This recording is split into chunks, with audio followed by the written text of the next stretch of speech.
Good morning, students. As per the revised medical curriculum committee, suggested by National Medical Council, now the orthopedic lectures are arranged, in such a fashion.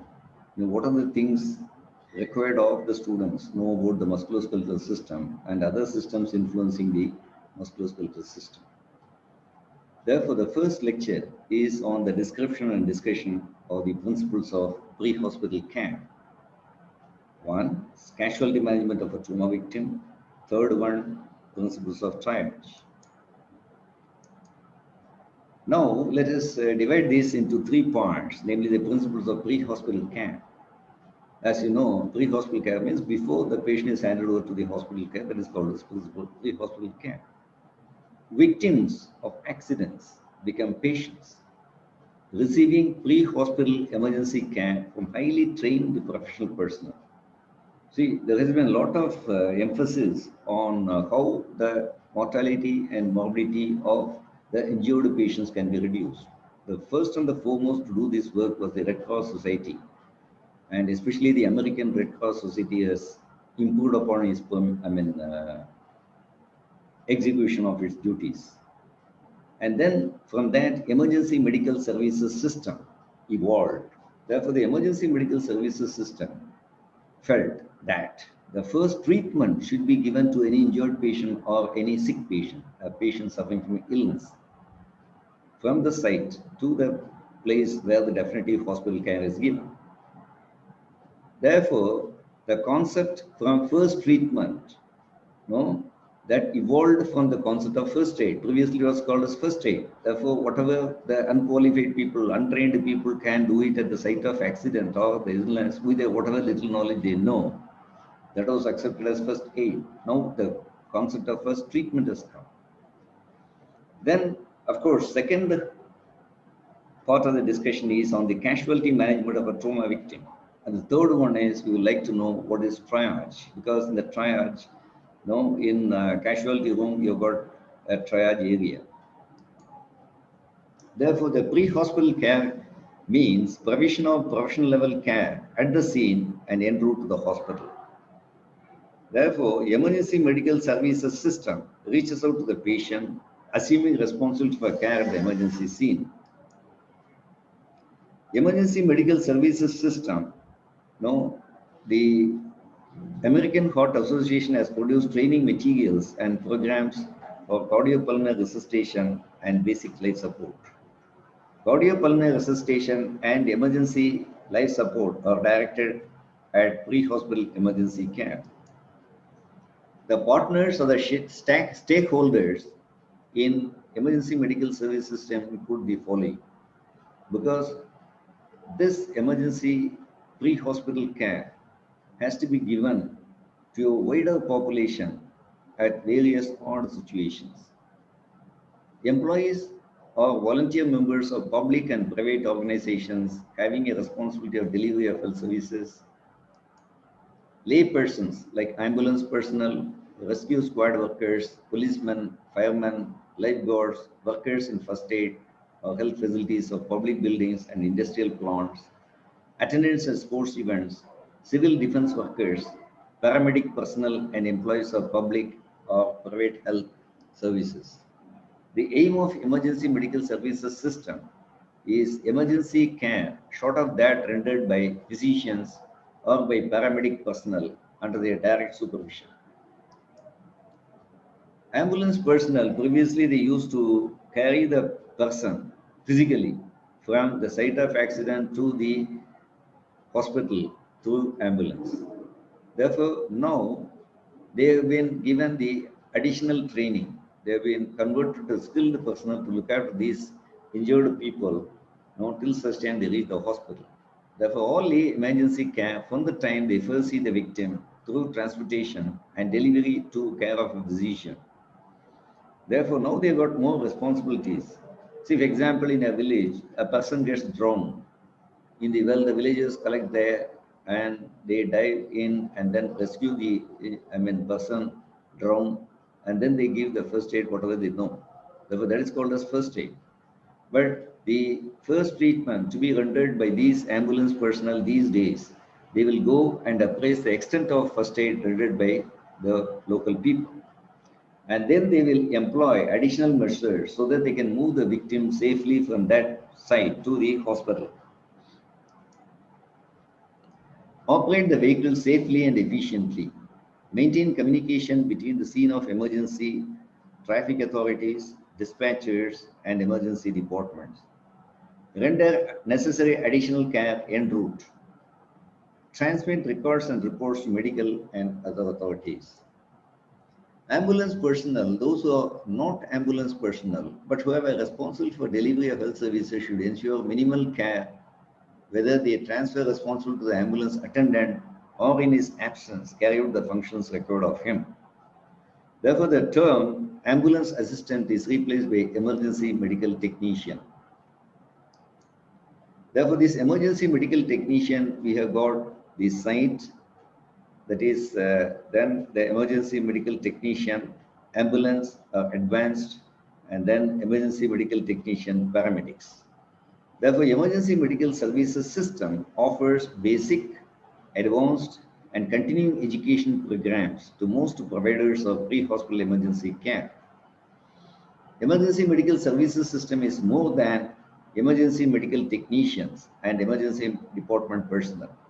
It is a chain of human and physical resources brought together to provide total patient care. It's not only the personnel who are involved, but also the other systems like people who can guide these casualties, in the form of separating the track from the rest of the areas, and also the efficient management of the vehicles. Casualty management of a trauma victim, the first consideration in management is the patient's general condition. Emergency measures are necessary to combat pain, hemorrhage. Shock hemorrhage should be controlled with pressure. Tourniquet are rarely recommended because of the potential for further nerve and limb damage. The blind use of hemostat in a wound is also not recommended because of the risk of damage to peripheral nerves lying near the vessels. From the time of injury until the patient is ready for the wound preparation for surgery, the wound should be protected by a sterile dressing. The extremities should be splintered to prevent additional soft tissue injury from movement of the sharp bone fragments. The medical history should include when and where the injury occurred. Examination should include determination of the extent and type of soft tissue wound and existence of any vascular or neurological damage. Vascular injury or compartment syndrome should be treated promptly to avoid tissue ischemia, which if present for more than 8 hours can cause irreversible muscle and nerve damage. Heckman et al. In an experimental canine study found that irreversible muscle damage occurred with the tissue pressure of 10 millimeter mercury less than diastolic BP or within 30 millimeter of mercury of mean arterial pressure. They emphasize that rather than an absolute tissue pressure value, a difference between tissue pressure and diastolic pressure of 10 to 20 millimeter mercury is an indication for immediate fasciotomy. Therefore, fasciotomy is a limb-saving procedure to prevent the limb from going in for ischemia. X-ray should be made to show the extent and type of injury to the bone. The extent of soft tissue damage sometimes cannot be determined until surgical exploration. The time since injury and the type and extent of soft tissue damage have a direct bearing on the choice of treatment. High velocity / high energy trauma results in more extensive damage to both the soft tissues and bone and carries with it a much more uncertain prognosis for healing than does low velocity or low energy trauma. The patient's general condition, the presence of related injuries, the degree of contamination, the degree of soft tissue devascularization, the delay in appropriate treatment, and numerous other factors influence the ultimate outcome and should influence treatment. Now, let us come to the third part of our discussion, namely the principles of triage. Multitrauma can mean that a patient has more than one injury. Polytrauma, as per the emergency care manual, indicate that there is more than one patient. It also applies to multiple patient situations where there are injuries and medical emergencies. Multiple patients or multiple casualties are used to avoid confusions. Most of the care an EMT provides will be delivered to one sick or injured patient at a time. In a situation like typical vehicle motor accident in a hospital where I worked, at a time we received 80 patients. There was such a situation as arising out of a motor vehicle accident. An emergency medical technician, this partner, may have to provide care for 2 or more patients simultaneously. When more patients are there than EMTs and other trained providers at the scene, a problem can arise in decision making as to who receives care first, who is transported first. A time may arise when an emergency medical technician responds to an accident and find a number of patients, perhaps a large number, with injuries ranging from minor to lethal. Along with the patients who are injured, there may be those who have had a medical emergency either immediately before the accident or one triggered by the accident. Now let us come to the definition of triage. Triage is a process used to sort patients in terms of priority for care and transport based on the severity of injuries and medical emergencies. The sorting of patients begins as soon as trained personnel reach the sick and injured. Through careful triage, patients can be placed into one of 3 categories: highest priority, second priority, lowest priority. In a typical triage, we have got 3 priorities, namely the highest priority, under which respiratory arrest, airway obstruction, severe breathing difficulties, cardiac arrest, uncontrolled severe bleeding, severe head injuries, and open chest wounds, open abdominal wounds, severe shock, burns involving the respiratory tract, severe medical problems including heart attack, stroke, heat stroke, poisoning, and abnormal childbirth and unconsciousness are included. Second priority are severe burns, injuries to the spine, including cervical spine, moderate bleeding, conscious patients with head injuries, multiple fractures. Lowest priority are those with minor bleeding, minor fractures, minor soft tissue injuries, moderate and minor burns, obvious mortal wounds where survival is not expected, obvious death. Then this triage is challenged. This typical triage is challenged by some people, and they have, evolved what is called as a modified EMS triage. And to that, they have put in 4 categories: highest priority, second priority, delayed priority, lowest priority. Obviously, dead patients, as in decapitation, is in the 4th category, making the dead victim the lowest priority. Therefore, there is an objectional philosophy to this modified EMS priority. Triage priorities can change depending on the number of patients, types of injuries, and the number of emergency care providers at the scene. For example, cardiac arrest is a high priority emergency. However, there are many patients with life-threatening problems and few emergency care providers. Cardiac arrest patient may become a lowest priority patient. This may be necessary to prevent patients from dying while a rescuer tries to save one. The objection is due to the failure to understand that there are limits as to what the EMS system can do in certain polytrauma situations. It all depends upon the supply and demand. If there is less supply when compared to the demand, then of course there will be little failure in this EMS system, which has to be appropriately modified. That is the very purpose of having an annual meeting, how they can update this EMS system. That is why there is an update on this EMS system.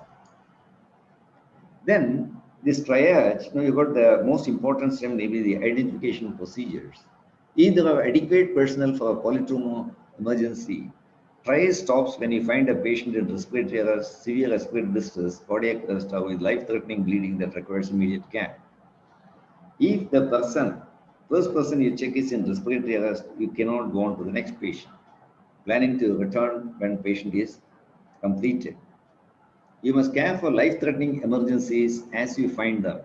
One factor that may require modifications in any triage is that patients do not always remain stable. So you have always these hidden injuries, and you've got no unexpected findings in the second survey. The scene includes a large number of patients. You'll also find yourself having to modify care procedures. For example, your highest priority patient may be classified as such because he is unconscious. However, when you assess another patient, you may note that a patient formerly classified as having moderate bleeding is in need of immediate care. he might have raised that critical, irreversible, reversible to irreversible shock, namely the loss of more than 30% of hematocrit volume, more than one third of the blood volume. No, you will have to come back to monitor the unconscious patient, but you cannot provide continuous monitoring while the other patient bleeds. Every ambulance and rescue unit should carry tanks that can be used during the triage phase of a disaster operation. Suppose you've got a massive disaster, no, and at the scene of the operation, no, you need a tank system. While identification systems vary, an effective system uses colored tanks. Colored tanks, red tanks identify highest priority patients. Green tanks, second priority, white tanks, lowest priority. While highly visible colored tags are used, emergency care personnel easily can see who should be treated first. These tags are usually designed to show information such as vital signs at the time of survey, known and suspected injuries, and changes in patient's condition during transport. Since triage must be accomplished without delay, tags should be designed so that they can be filled out quickly. Tags should always be affixed conspicuously to the patients. Then comes the next stage of triage, namely the triage and patient assessment. The most important thing is to put it in the pigeonhole of highest priority or moderate priority or lowest priority. You must first assess the patient's condition. You've got two surveys, namely the primary and secondary surveys, including patient and bystander interviews, are critical in determining care and order of care when you are more than one patient. Vital signs are the highly significant signs must be assessed quickly related to possible problems, injuries, or illnesses. There is no time for the emergency medical technician to try to remember how certain symptoms and signs relate to injury and illness. No time can be set aside to check charts in textbooks. See, therefore, you must have the full training so that you must have all these assessment, steps in your fingertips so that they can apply, without looking into these charts in textbooks. Emergency medical technicians know how to conduct a proper patient assessment, how to relate these findings to specific illnesses and injuries. As an EMT, one must be able to apply the following information to the assessment and care of patients. See, the vital signs stand the foremost. Pulse. Rapid full means fear, overexertion, heat stroke, high blood pressure, early stages of internal bleeding. Rapid and steady means shock, blood loss, heat exhaustion, diabetic coma, falling blood pressure. Slow and full, stroke, skull fracture, no pulse, cardiac arrest. Respiratory vital signs, rapid shallow, shock, heart problems, heat exhaustion, insulin shock, congestive heart failure. Deep, gasping, labored, airway restriction, congestive heart failure, heart problems, lung disease, lung injury from excessive heat, chest injuries, diabetic coma. Snoring. See, you must be in a position to identify snoring, crowing, and gurgling. Snoring means stroke, fractured skull, drug or alcohol abuse, partial airway restriction. Crowing, airway restriction, airway injury due to heat. Gurgling, airway obstruction, lung disease, lung damage due to excessive heat. Coughing blood, chest wound, rib fracture. Blood pressure, vital sign, high, chronic hypertension, head injury, severe pain, drug withdrawal. Low, chronic hypotension, shock, internal bleeding, chest injury, drug abuse. Skin temperature, vital sign, cool, moist, shock, bleeding, body is losing heat, heat exhaustion. Cool, dry, exposure to cold. Cool, clammy, shock, heart attack. Hot, dry, heat stroke, heart attack. Hot, moist, infectious disease. Then you must identify the skin color. Of course, it's very difficult in a dark complexion individual. Red, high blood pressure, heat stroke, diabetic coma. Cherry blood, carbon monoxide poisoning. White, pale, ashen, shock, heart attack, excessive bleeding, heat exhaustion, fright, insulin overdose or insulin shock. Blue, heart failure, airway restriction, lung disease, certain poisonings. Now, we must give them enough training for the emergency medical technician to identify the size of the pupils. Pupils, if they are dilated, unresponsive to light, indicates cardiac arrest, unconsciousness, shock, bleeding, heat stroke, certain types of drugs, lysergic diethylamide, upwards. Constricted, damage to central nervous system, certain types of drugs like heroin, morphine, codeine. Unequal, stroke, head injury because of this temporal herniation. Lackluster, shock, coma. Then one must be in a position to find out under which state of consciousness the patient falls in, from a spectrum of altered sensorium to full coma. Confusion occurs in fright, anxiety, illness, minor head injury, alcohol or drug abuse, mental illness, epilepsy. Stupor, moderate to severe head injury, alcohol or drug abuse, stroke. Brief unconsciousness, minor head injury, fainting, epilepsy. Coma, stroke, anaphylactic shock, severe head injury, poisoning, drug or alcohol abuse, diabetic coma, heat stroke. Then paralysis or loss of sensation. One side of body, you have to think in terms of a stroke or head injury. Upper limbs, spinal injury in neck. Lower limbs, spinal injury along back. Upper and lower limbs, spinal injury in neck and possibly along back. No pain or no obvious injury. Then you have to think in terms of a spinal cord or brain damage. Shock, hysteria, drug or alcohol abuse. Whether it is spinal, whether it is neural, or whether it is the neuromuscular junction or is the muscular, that becomes the entire area of the specialists. Now let us consider what are the ways in which this triage can be implemented at the disaster scene operation. A triage point/point should be set up in a safe area. At least one of these triage points should be in the immediate area of the command post. The command post means a safe area where the first ambulance arrives, though it may be replaced later by another vehicle. Triage areas are to be located so that all patients are funneled through triage before they are taken to ambulances for transport. A second triage area should be set up to determine the order of transport for treated patients. This area must be set up so that all patients go from initial triage and care through the transport triage. The patient must be brought to the second triage before ambulances are called from the staging area.